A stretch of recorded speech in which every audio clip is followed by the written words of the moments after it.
BCA third semester. Mirabai के पद। कवित्री हैं मीराबाई।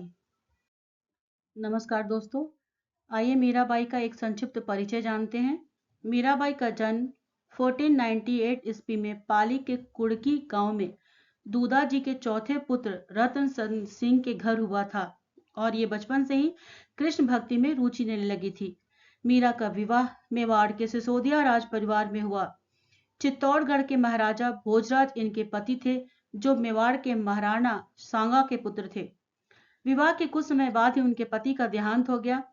पति की मृत्यु के बाद उनके साथ सती करने का प्रयास किया गया, किंतु मीरा इसके लिए तैयार नहीं हुई। मीरा के पति का अंतिम संस्कार चित्तौड़ में मीरा की अनुपस्थिति में हुआ। पति की मृत्यु पर मीरा माता ने अपना श्रृंगार नहीं उतारा, क्योंकि वह गिरधर को ही अपना पति मानती थी। वह विरक्त हो गई और साधु संतों की संगति में हरि कीर्तन करते हुए अपना समय व्यतीत करने लगी।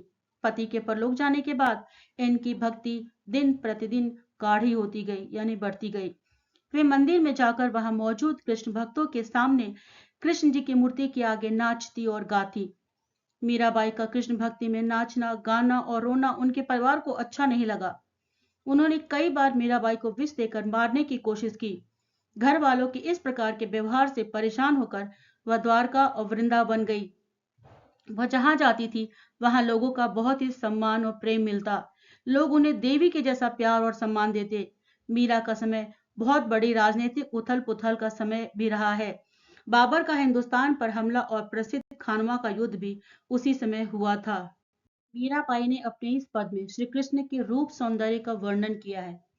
साथ ही वह श्री कृष्ण के मोहक सौंदर्य रूप का वर्णन करते हुए कहती हैं कि मैंने तो उन्हें मोल भी ले लिया है। श्री कृष्ण को अपना पति मानकर उनकी भक्ति कर रही हैं और कहती हैं कि बहुत आसानी से ही मुझे ये अविनाशी कृष्ण मिल गए हैं।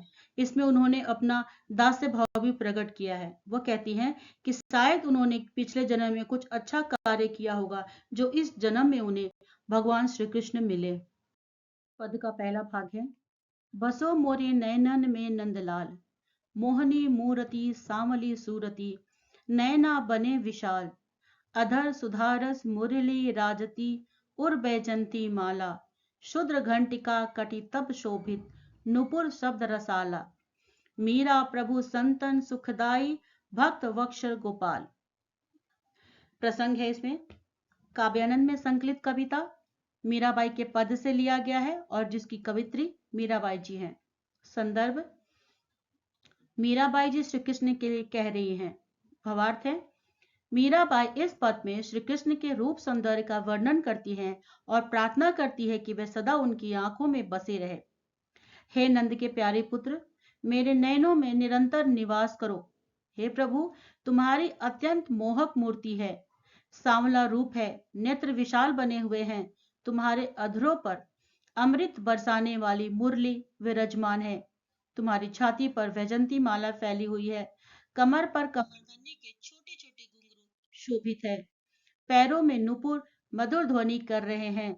इस प्रकार के अनुपम सौंदर्य वाले मीरा के प्रभु गोपाल भक्तों पर वात्सल्य बरसाते हैं और संतों को सुख देते हैं।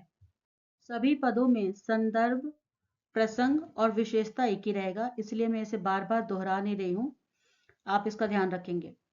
दूसरा पद है। मेरे तो गिरधर गोपाल दूसरा न कोई, जाके सिर मोर मुकुट मेरा पति सो होई, छाड़ी दई कूल कानी कहा करी है कोई, संतन ढीग बैठी बैठी लोक लाज कोई, असवन जल सींच सींच प्रेम बेली बोई, अब तो बात फैल गई होनी होय सो होई, भगत देखी राजी हुई जगत देखी रोई, दासी मीरा लाल गिरधर तारो अब मोही।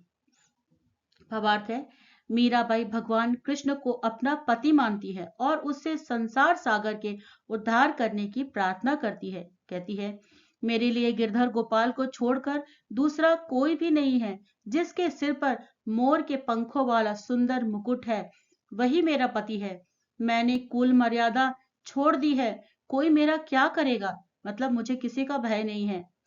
अब मतलब इसका है कि वो संसार के सांसारिकता से मुक्त कर लिया है, खुद को मोह माया से दूर कर लिया है। मैंने लगातार संतों के साथ बैठकर लोक लाज को छोड़ दिया है।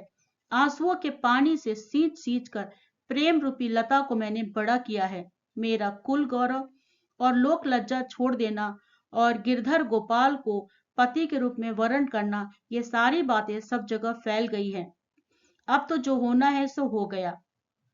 अब तो मैं भक्ति को देखकर प्रसन्न होती हूँ और जगत के रवैये को देखकर दुखी होती हूँ। हे प्रियतम गिरधर, मैं तेरी दासी हूँ, मुझे संसार सागर के उस पार पहुंचा दो। मायरी, मैं तो गोविंद लियो मोल, कोई कहे छाने कोई कहे चौड़े, लियो री बजता ढोल, कोई कहे मुंहघो कोई कहे सुहगो, लिया री तराजू तोल, कोई कहे कारो कोई कहे गोरो, लियो रे अमोलिक मोल, या ही को सब लोग जानत है, लियो री आंखी खोल, मीरा को प्रभु दर्शन दीजय, पूर्व जन्म को कौल। मीरा अपनी माँ से कहती है, मेरी माँ, अंत में मैंने तो गोविंद को मोल लिया है, अर्थात वश में कर लिया है। कोई कहते हैं कि वे छिपे छिपे मिलते हैं, तो कोई कहते हैं कि वे रूप प्रकट से ही मिलते हैं। मैंने तो उन्हें ढोल बजाकर ठोक बजाकर, और कोई कहते हैं कि वो महंगे में मिलते हैं, तो कोई कहते हैं कि वो सस्ते में मिलते हैं। लेकिन मैंने तो उन्हें तराजू में तोल कर भी मोल लिया है।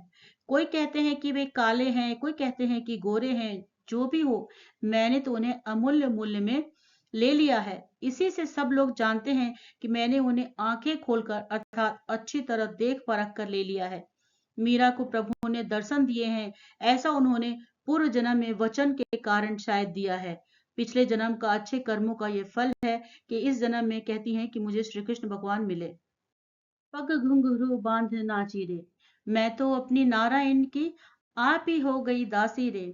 लोग कहे मीरा भई बावरी, न्यात कहे कुल नासी रे। विष का प्याला राणा जी भोज्या, पीवत मीरा हासी रे। मीरा के प्रभु गिरधर नागर, सहज मिले अविनाशी रे।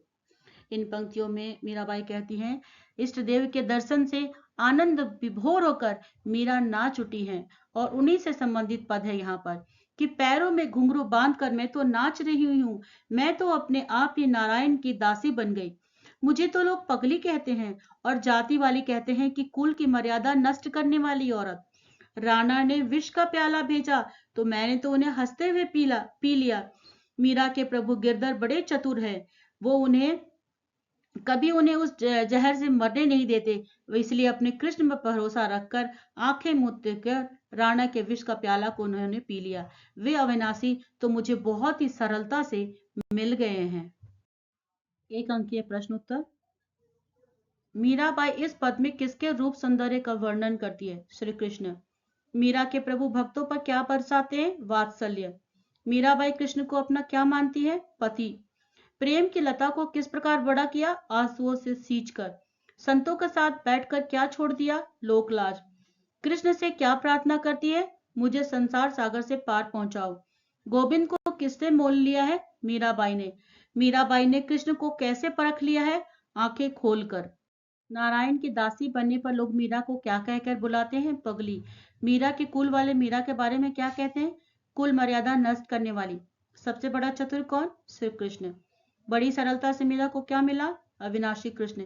किसके दर्शन से विभोर हो मीरा नाच उठी? कृष्ण के दर्शन। विश्व का प्याला मीराबाई को किसने भेजा? पति राणा जी ने। मीरा नारायणी की क्या बन गई? दासी। मीराबाई ने कृष्ण को किस किस तरह से मोल लिया है?